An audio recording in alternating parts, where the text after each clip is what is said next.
¿Qué tal? Te doy la bienvenida al primer video del canal. Mi nombre es Nahuel, soy diseñador gráfico y en este espacio voy a crear y compartir contenido sobre mi profesión. En el video de hoy inauguro la sección Diseñar, Diseño Argentino. En este segmento vamos a repasar momentos clave en la historia de la disciplina, así también como el talento y la trayectoria de grandes profesionales del diseño nacional. Sin más preámbulo, vamos al tema que estrena esta sección. En el primer capítulo de Diseñar voy a repasar 5 hitos en la historia del diseño en Argentina, 5 momentos que marcaron el camino y la idiosincrasia de la profesión en nuestro país.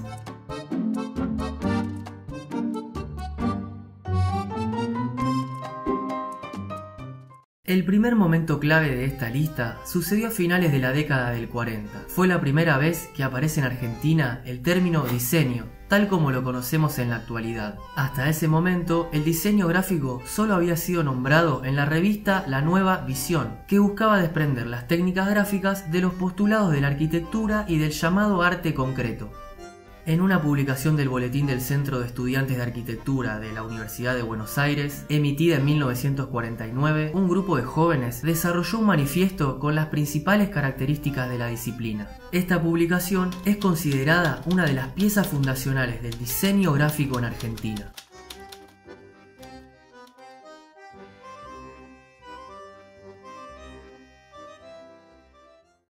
El segundo momento que vamos a ver en este listado está vinculado a la historia del diseño gráfico argentino, pero sucedió en Alemania. Viajamos precisamente a la ciudad de Ulm, conocida por su catedral de arquitectura gótica, por haber sido la ciudad natal de Albert Einstein y por su ciudad universitaria. En el año 1954, Alemania Occidental estaba saliendo de la posguerra y la educación contaba con fuertes planes de reestructuración y financiamiento. Max Bill, reconocido arquitecto y diseñador gráfico suizo, que en aquel entonces dirigía la escuela de Ulm, invita a nuestro compatriota Tomás Maldonado, uno de los fundadores del primer estudio de diseño y comunicación del país, para integrarse al plantel de docentes de dicha institución. En ese momento, el perfil profesional del diseñador aún no estaba totalmente definido. Maldonado aporta su visión al considerar que la estética no era la base conceptual del diseño. Junto al factor estético, también está el aspecto productivo, el económico y el factor simbólico. Maldonado aseguraba que el diseñador no es necesariamente un artista. En resumen, el profesional diseñador sería entonces una especie de coordinador, con la responsabilidad de coexistir con un gran número de especialistas. La inserción en la docencia europea hizo que Maldonado se constituyera como un teórico referente en los campos del diseño, la arquitectura y la comunicación en Argentina, influenciando a la mayoría de los programas académicos emitidos a partir de su viaje a Ulm.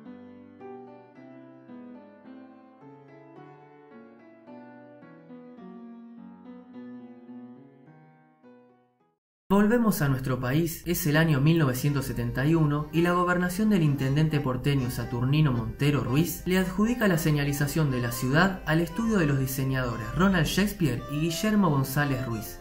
Este proyecto se denominó Plan Visual de Buenos Aires y fue el primer gran aporte del diseño gráfico a la señalización urbana. Se rediseñaron los carteles de calles y avenidas, función que hasta entonces cumplían placas esmaltadas en azul fijadas a las paredes de los edificios. Otros elementos de información contemplados por el plan fueron los indicadores de paradas de colectivos y una versión simplificada del escudo de la ciudad de Buenos Aires, pensada para su uso extensivo en carteles y otros elementos del espacio público. Quiero hacer una mención aparte para la clásica manito de las paradas de taxi, señal que con los años fue premiada, se volvió icónica y fue reproducida en la señalética de otras ciudades. Shakespeare admiraba a Job Keener, diseñador gráfico y tipógrafo inglés, autor de la señalización de las autopistas británicas. Ambos coincidían en que al usar letras minúsculas con frecuencia, las mayúsculas adquirirán más valor por su escasez. Las fuentes minúsculas, de hecho, constituían un tono de conversación, en tanto que las mayúsculas proporcionaban un grito ocasional. Se procuró establecer un sistema coherente de información e identificación visual, capaz de guiar al hablante hasta su destino sin preguntarle nada a nadie. A pesar de que su aplicación se tornó inconsistente con el paso de los años, el plan visual configuró una situación sin precedentes tanto a nivel local como regional.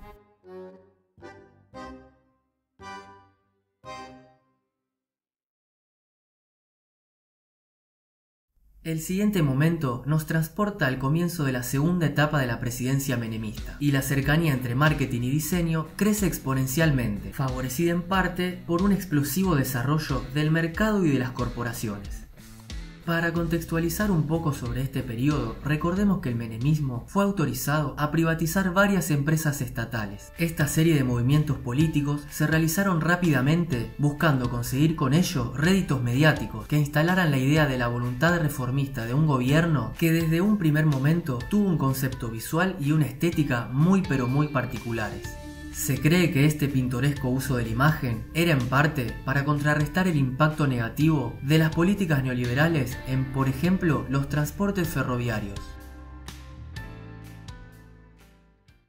Estoy muy emocionada que vamos a recibir al señor presidente de la República, al doctor Carlos Saúl Menem. Doctor Menem. El presidente Carlos Saúl dedicaba especial atención a los medios de difusión masiva, por lo cual sabía a la perfección qué herramientas debía emplear para aumentar su protagonismo público y su perfil mediático. Si a todo esto le sumamos un alineamiento automático con los Estados Unidos, en Argentina se dieron las condiciones para que podamos contar con algunas de las máximas figuras de la escena musical mundial. En este contexto, el diseño gráfico se potenció y reforzó las relaciones con otras disciplinas y experimentaba un crecimiento inédito en estímulos de piezas visuales y publicitarias.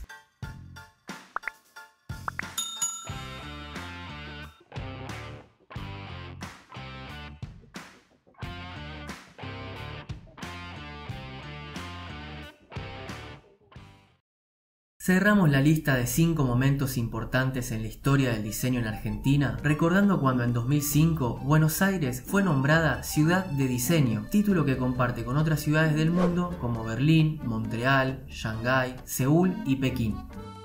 Es sabido que Buenos Aires siempre fue reconocida a nivel mundial por ser una de las escenas del diseño más activas y dinámicas de América Latina. La ciudad cuenta con algunos de los espacios más peculiares del continente, como por ejemplo el colorido barrio italiano de La Boca o el tradicional y bohemio barrio de San Telmo. Si hacemos una recorrida por Buenos Aires, apreciaremos la gran cantidad de museos, teatros y bibliotecas que pueden encontrarse en la ciudad. También se destaca por su industria editorial y por tener una identidad cultural propia, reflejada en manifestaciones como el fileteado, técnica que suele presentarse en contextos emparentados con el tango, el diseño y la publicidad. Si llegaste hasta acá, aprovecho para agradecerte y te pido que si te gustó el video me dejes un like y te suscribas al canal, ya que esas pequeñas interacciones me ayudan a crecer y a seguir creando este tipo de contenido. Y si el video te resultó interesante, te invito a compartirlo con tus colegas y déjame en los comentarios qué otros momentos marcaron el destino del diseño en Argentina. Así lo agregamos en una segunda parte. Muchas gracias y hasta la próxima. Chao.